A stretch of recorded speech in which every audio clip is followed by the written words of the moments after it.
మన భారతదేశంలో ఏం జరుగుతుందో నీకు తెలుసా? రీసెంట్ గా కొంతమంది భారతీయులు వారి జీవితంలో జరిగే కొన్ని సంతోషకరమైన మూమెంట్స్ ఎంజాయ్ చేయడం కోసం పహల్గామ్ జమ్మూ కాశ్మీర్ లో ఉండే ఒక ప్రాంతానికి వెళ్ళడం జరిగింది. అక్కడ కొంతమంది పాకిస్తాన్ టెర్రరిస్టులు మన ఆర్మీ వాళ్ళ వేషంలో వచ్చి అక్కడికి వచ్చిన టూరిస్టుల ఐడి కార్డులు చెక్ చేసి అతి దారుణంగా వాళ్ళ ప్యాంటు విప్పి వాళ్ళ రిలీజియన్ చెక్ చేసి షూట్ చేసి చంపేయడం జరిగింది. ఇలా ఒకరిని కాదు ఇద్దరిని కాదు దాదాపు 28 మంది వ్యక్తులను చంపడం జరిగింది. ఈ విషయాన్ని ప్రశ్నించిన ఒక వ్యక్తి భార్యతో అక్కడ ఉండే టెర్రరిస్టు వెళ్లి నీ ప్రధానమంత్రి మోడీకి చెప్పుకోపో అనడం జరిగింది.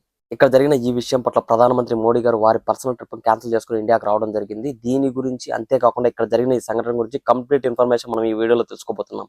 అంతేకాకుండా ఇప్పుడు జరిగిన ఈ సంఘటన గురించి మన భారతదేశ ప్రభుత్వం ఎటువంటి కఠిన నిర్ణయాలు తీసుకోబోతుందో కూడా ఈ వీడియోలో మనం చర్చించబోతున్నాం.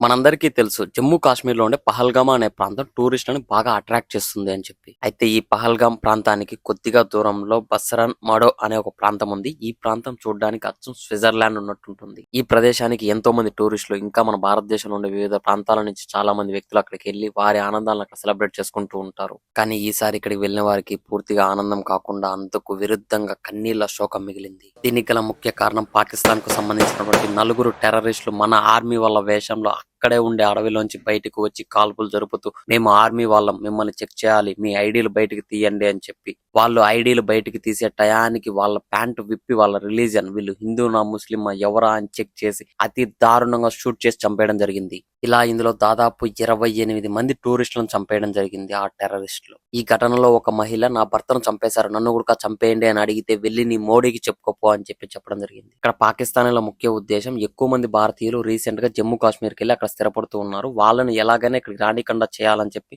రీసెంట్ గా ఒక బస్సు మీద కూడా అటాక్ చేసి కాల్ చేయడం జరిగింది. అందులో భాగంగానే ఈ సంఘటన కూడా జరిగింటుంది అని చెప్పి భావిస్తున్నారు అందరూ. ఈ ఘటనలో చనిపోయినటువంటి 28 వ్యక్తుల్లో కొంతమంది వివరాలు. మన India navy officer lieutenant Vinay Narwal గారు రీసెంట్ గా పెళ్లి చేసుకున్నారు. వీరికి పెళ్లి 6 రోజులు అవుతుంది. వీరు హనీమూన్ కోసం వారి వైఫ్ తో అక్కడికి రావడం జరిగింది. వీరి ఐడి చెక్ చేసేందుకు ఐడి బయటికి తీస్తుండగా వీరిని అతి దారుణంగా ప్యాంట్ తీసి వారి రిలీజన్ చెక్ చేసి షూట్ చేసి చంపేయడం జరిగింది. ఈ విషయాన్ని అక్కడే పక్కన ఉన్నటువంటి వారి వైఫ్ గారు అయితే వెల్లడించడం జరిగింది. ఇంకా గుజరాత్ కు చెందినటువంటి వినయ్ బాయ్ అనే ఒక వ్యక్తి ఆ ప్లేస్ కి ఎంటర్ అవుతూ ఉన్నాడు. ఇక్కడ జరిగినటువంటి కాల్పుల సౌండ్లు అతను విని వెంటనే అక్కడి నుంచి పరిగెత్తడం మొదలు పెట్టాడు. ఎక్కడి నుంచి వచ్చిందో తెలియదు కానీ ఒక బుల్లెట్ వచ్చి తన ఎల్బోలో దిగడం జరిగింది. ఇక్కడ ఇలా ఘటన జరుగుతూ ఉంటే కొంతమంది వ్యక్తులు వెళ్లి ఒక గుడారంలో దాక్కోవడం జరిగింది. అయితే ఈ విషయాన్ని గమనించిన టెర్రరిస్టులు అక్కడికి వచ్చి ఆ గుడారంలోంచి కొంతమందిని బయటికి తీసి వాళ్ళతో మాట్లాడుతుండగానే అతి దారుణంగా కాల్ చేసి చంపేయడం జరిగింది. ఈ ఘటన జరిగే సమయంలో కొంతమంది అక్కడ గుర్ర స్వారీలు చేస్తున్నారు, కొంతమంది అక్కడ ఫోటోలు తీసుకుంటున్నారు, ఎంతో ఎంజాయ్ చేస్తున్నారు. వాళ్ళందరికీ ఏం జరుగుతుందో తెలిసే లోపు మొత్తం పూర్తయిపోయింది. ఈ ఘటనలో 16 మంది చనిపోయిన వ్యక్తులను ఇంకా 10 మంది గాయపడిన వ్యక్తులను ఐడెంటిఫై చేయడం జరిగింది. ఈ ఘటనలో చనిపోయిన మంజునాథ్ అనే వ్యక్తి కర్ణాటక రాష్ట్రానికి చెందిన వారు.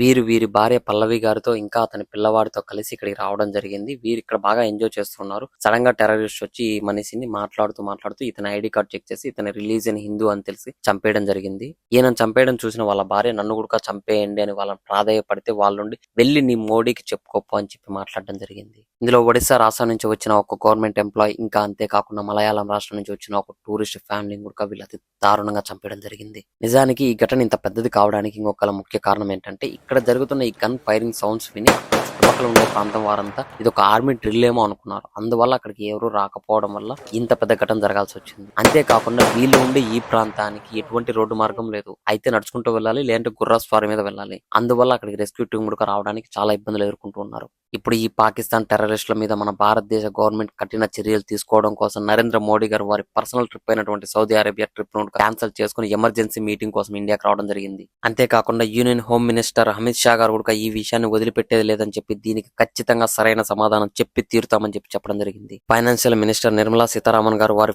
ఫారెన్ ట్రిప్ ను క్యాన్సిల్ చేసుకుని ఇండియాకి వచ్చారు. వీరు ఈ విషయం పట్ల ఈ క్రూరమైన చర్యకు వ్యతిరేకంగా దేశం మొత్తం ఐక్యంగా నిలుస్తుందని చెప్పి ఒక స్ట్రాంగ్ వార్నింగ్ అయితే ఇవ్వడం జరిగింది. ఈ ఘటన మూలంగా పాకిస్తాన్ 4 ముక్కలైనా కూడా మనం ఆశ్చర్యపోవాల్సిన అవసరం లేదు. మన భారతదేశం అంత స్ట్రాంగ్ నిర్ణయాలు అయితే తీసుకోబోతుంది. ఈ సంఘటన స్థలానికి మన భారతదేశ ప్రభుత్వం ఎన్నో హెలికాప్టర్లను రెస్క్యూ కోసం పంపించడం జరిగింది. ఎందుకంటే ఈ ప్రాంతానికి బస్సు మార్గం, రోడ్డు మార్గం లేకపోవడం వలన ఈ ఘటనలో చనిపోయిన వ్యక్తికి ఆత్మశాంతి కలగాలని చెప్పి, అంతేకాకుండా ఈ ఘటనలో గాయపడిన వ్యక్తికి త్వరగా కోలుకోవాలని చెప్పి మీ తరపున నా తరపున దేవుని అయితే కోరుకుంటూ ఉన్నాను. ఈ విషయం పట్ల ఖచ్చితంగా మీ కామెంట్స్ అయితే తెలియజేయండి. Thank you guys.